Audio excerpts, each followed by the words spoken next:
Hey guys, today I'll show you how to fix the issue of TikTok live comments not showing. Kindly watch carefully so you don't miss a step.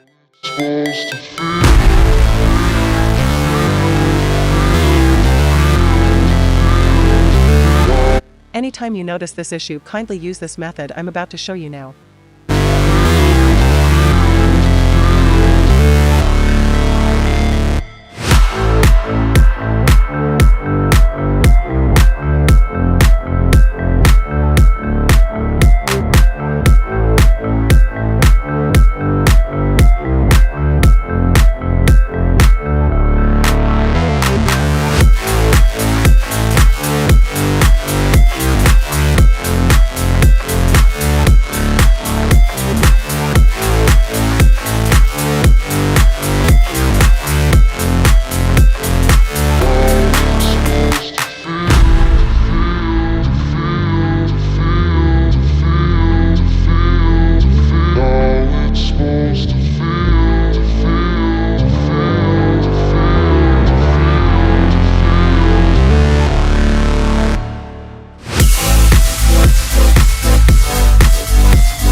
As you can see, our request was sent successfully and the problem should be fixed in 24 hours. If this was helpful, please leave a like and subscribe for more.